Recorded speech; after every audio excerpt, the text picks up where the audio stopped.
Assalamualaikum warahmatullahi wabarakatuh. Akkam jirtu warri baarii tiyuub jalatti argamtan akkasumas warri feesbuukaa baarii oroolii jalatti argamtan nagaa keessanii fayyaadha.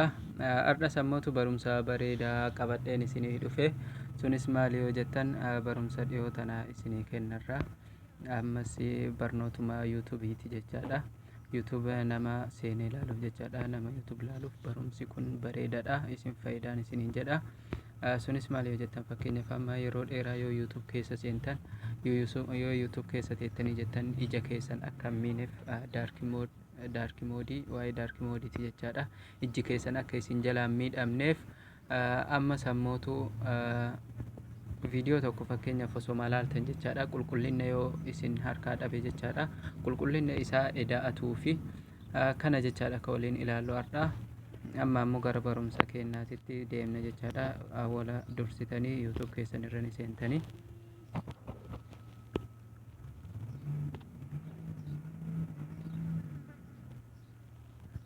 YouTube keessan irra gisee seentanii jettan amma bakka sarchi kana tuyxan jechaadha.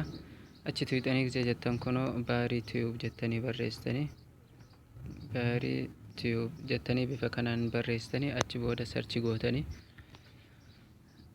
sarchi gootan kunoo YouTube kiyya bifa kanaan isinii dhufa jechaadha. Subscribe mallattoo jedhu diimaa kana isa kana tuyxan jechaadha. Achi booda kunoo amma viidiyoo angadhiisu ilaaluudhaaf jechaadha. Profaayilii isa kanarra tuyxanii achi booda viidiyoo ka jedhu kana keessa seentanii viidiyoon ani gadi dhiisu cufti isaatu as keessaa ni argattu jechaadha. Haala kanaan na hordoftaniin isiniin jedha. Amma ammootu gara barumsa keenyaatitti deebina. Fakkeenyaaf viidiyooma ani gadi dhiisi tokko irratti haa ta'u namni YouTube fayyadamu kamuu laaluu qaba ka jedhu viidiyoo dura gadi isinii dhiise jechaadha. Kunoo kana jechaadha viidiyoon amma viidiyoon dura gadi isinii dhiise amma isa kana jechaadha. Fakkeenyaaf amma viidiyoon laaltan kun yoo qulqullina seeran ka isinii mul'isaa hin jiraanne taate jechaadha. Kunoo bakka kana tuyxan jechaadha. Fakkeenyaaf yoo bal'ifatuu barbaaddan kunoo bakka jalaa tana isii sarara jala martu tana isii tana gad tuyxanii bifa kanaan ni bal'ifattanii achi boodas ammootu yoo walitti deebisuu barbaaddanis kunoo akkanatti ni deeffattanii amma sammootu viidiyoo kana ammootu yoo kuwaalitii qulqullina seeran yoo isin argisiisuu dide kunoo sarara sadiin gubbaa kanneen argitan jedhee yaada isa kanarra gad tuyxan jechaadha. Achi booda kunoo kuwaalit ka jedhu kana ni argitanii kuwaalitii kanarra gad tuyxanii kunoo kuwaalitii kanarra gisee gad tuyxan kunoo haala kanaan fakkeenyaaf kanarratti yoo seeran isinii mul'isuu dide kanarratti gootanii haga kunoo haga kajalaa kanatti 36 duwwaa piidha haga kajalaa kanatti godhattan jechaadha. Amma fakkeenyaaf kajalaa kanarra giseen godhe seeran kuwaalitiin isaa seeran naa mul'ata jechaadha viidiyoon jechaadha. Kana bifa kanaan ni sirreeffattanii ammas barumsa itti aanu jechaadha. Sunis maal inni ka fakkeenyaaf amma ifaan isaa adiin kun jechaadha ija keessaniif xuruu hin ta'u jechaadha. Ija isin miidha.